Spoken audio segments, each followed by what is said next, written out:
Si pour certains, la lutte finale est l'international, pour Marine Le Pen, cela semble être encore et toujours l'élection présidentielle.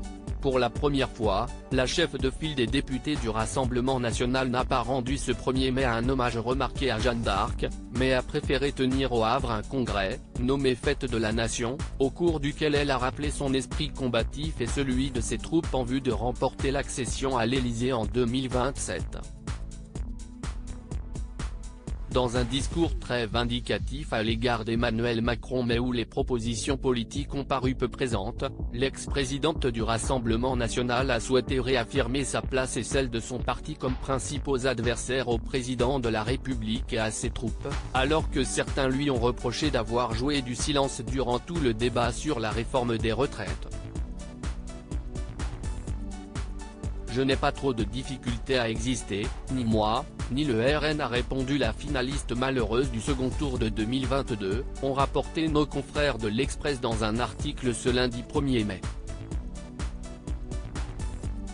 Mais ce ne sont pas les seules paroles prononcées par Marine Le Pen à l'attention de la presse.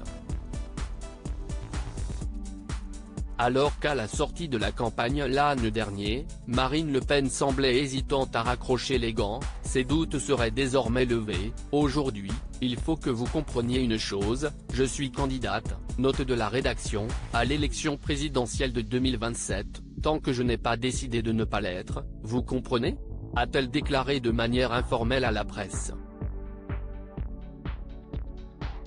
Et quand les journalistes l'interrogent sur les raisons qui font d'elle une meilleure candidate que le président de son parti, Jordan Bardella, son argumentaire est à toute épreuve. Nanananer a-t-elle déclaré avant de redevenir plus sérieuse, je suis la mieux placée, car j'ai fait 3 présidentielles. Voilà qui ne laisse que très peu de place au doute sur les ambitions élyséennes de Marine Le Pen.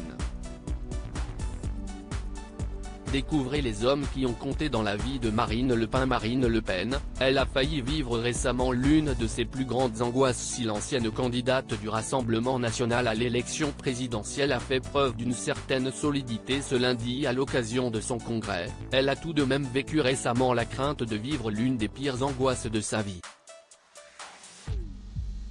Auprès de Bruce Toussaint, elle avait confié redouter le jour où elle apprendrait la perte d'un de ses parents.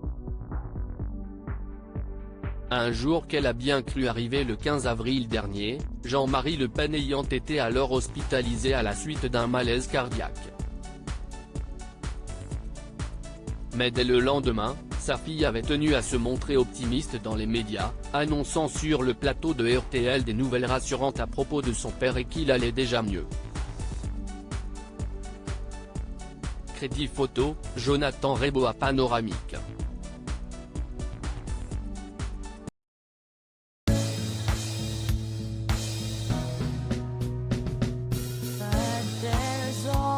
Times through the rough times I